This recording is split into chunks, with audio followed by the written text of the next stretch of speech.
There are places you shouldn't go, places whispered about in hushed voices and avoided by even the bravest souls. One such place exists not too far from where I grew up, a lake hidden deep in the woods, surrounded by thick trees and shadows that seem to move on their own. Locals called it the Lake of Dead Eyes, and they warned anyone who dared venture near that it wasn't just the water that was dangerous. It was what lay beneath it. They said the lake was cursed, that it had taken lives over the years, and that once you looked into its depths, it would stare back. No one who saw the dead eyes beneath ever returned the same, if they returned at all. But curiosity, as they say, is a dangerous thing. I hadn't thought much about the lake until one fateful summer when my friends and I decided to explore the abandoned town on its edge. We were bored, teenagers looking for a thrill, and the stories about the lake had become nothing more than local folklore. Something to laugh about, not fear. There were 5 of us: me, Tom, Rachel, Chris, and Hannah. We'd grown up hearing the stories, but no one we knew had ever actually seen the lake. It was hidden deep in the woods, surrounded by dense trees and marshland. Getting to it wasn't easy, and most people who had tried either gave up or got lost. But not us. We were determined to see it for ourselves, to prove that the stories were just that, stories.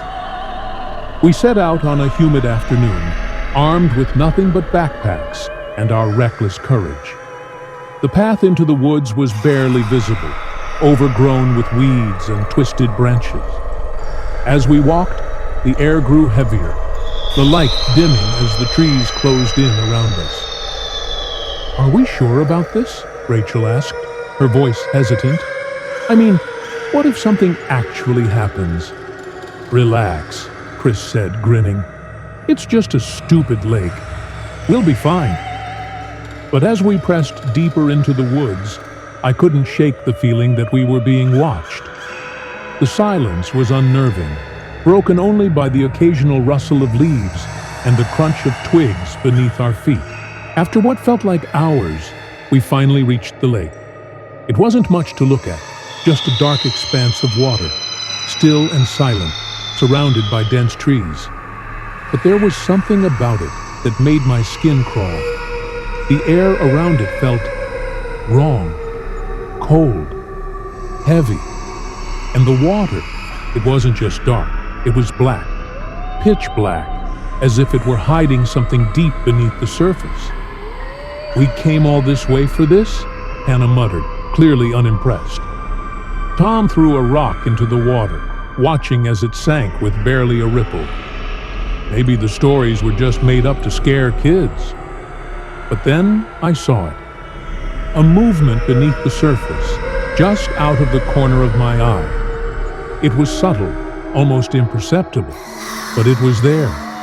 A shadow, shifting beneath the water. "I don't think we should stay here," I said quietly, my heart starting to race. "Don't be such a wuss," Chris teased, but there was an edge to his voice. He had seen it too. As we stood there, staring at the still water, something else caught my eye. Something pale, just beneath the surface. At first, I thought it was a fish, but as I looked closer, I realized it wasn't. It was an eye. A human eye, wide and staring, gazing up at me from the depths of the lake. Panic surged through me, and I stumbled back, my breath coming in ragged gasps. The others hadn't seen it, but I could feel it. The weight of that gaze burning into me. "What's wrong?" Tom asked, noticing the fear on my face. "There's something in the water," I whispered. "Someone's watching us." The group fell silent, their eyes scanning the lake. But no one else saw what I had. The water remained still, the surface undisturbed. "You're imagining things," Rachel said, though she didn't sound convinced. But I wasn't. I knew what I had seen, and the feeling of being watched, only grew stronger. We should have left then. We should have turned around and gone back to the safety of the town. But we didn't. Instead, Chris decided to prove how brave he was. "Watch this," he said, grinning as he kicked off his shoes and waded into the water. "No!" I shouted, but it was too late. The moment his feet touched the water, the surface began to ripple, and the blackness beneath seemed to shift. I could feel it. Something moving. Something alive. Chris was waist deep when it happened. A hand, pale and cold, shot up from beneath the water, gripping his leg and yanking him under. The scream that tore from his throat was like nothing I'd ever heard before. It was raw, filled with terror, and it cut off abruptly as he disappeared beneath the surface. We all stood frozen, too shocked to move. And then the water went still again, as if nothing had happened. Chris was gone. Chaos erupted.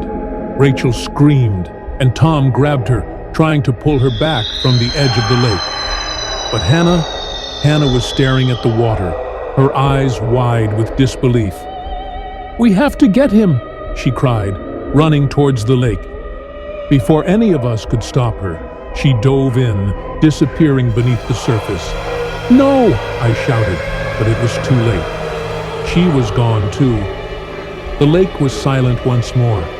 Tom and Rachel were panicking, their voices a mess of fear and confusion. But I couldn't focus on their words. All I could think about were the eyes. The dead eyes beneath the water, watching, waiting. And then I saw them again. Hundreds of eyes, just beneath the surface, staring up at me, unblinking, soulless. They belonged to the dead, to those who had been taken by the lake. Chris, Hannah, and others. So many others. "Run!" I shouted, grabbing Tom and Rachel and pulling them away from the water's edge. But it was too late. As we scrambled through the woods, I could feel the presence of the lake following us. The air grew colder, the shadows longer, and the trees seemed to twist and bend in unnatural ways. Every step we took was accompanied by the sensation of being watched, by the eyes of the lake, by the spirits it had claimed. Rachel was crying, her breath coming in ragged sobs, while Tom was muttering under his breath, his eyes darting around as if he expected something to jump out at us at any moment. And then we heard it, the sound of water, rushing towards us, even though we were miles from the lake. It was as if the lake was chasing us, reaching out to pull us back. "We need to keep moving," I shouted, though my own voice was barely steady. But the sound grew louder, closer, until it was deafening. The ground beneath us trembled, and suddenly, without warning, a wall of water appeared in front of us, crashing through the trees like a wave from the lake itself. We didn't stand a chance. When I woke up, I was alone. The water was gone, and the woods were silent. But Tom and Rachel, they were nowhere to be found. I called out for them, my voice echoing through the trees, but there was no response. And then I felt it. The eyes. They were still watching me, burning into my skin with their cold, dead gaze. I stumbled to my feet, disoriented and terrified, and began to run. I didn't know where I was going. I just knew I had to get away from the lake, from the eyes. But no matter how far I ran, I could still feel them watching me. The air was thick with their presence, and every shadow seemed to shift. Every sound seemed to whisper my name. I ran until my legs gave out, collapsing in a clearing far from the lake. But even here, I knew I wasn't safe. The lake, it wasn't just a place. It was alive, and it had marked me. I could still see the eyes staring at me from the darkness, waiting. And I knew, deep down, that it wasn't over. The lake had claimed my friends, and now, it was coming for me. I've tried to leave, to escape the curse of the lake, but no matter where I go, the eyes follow me.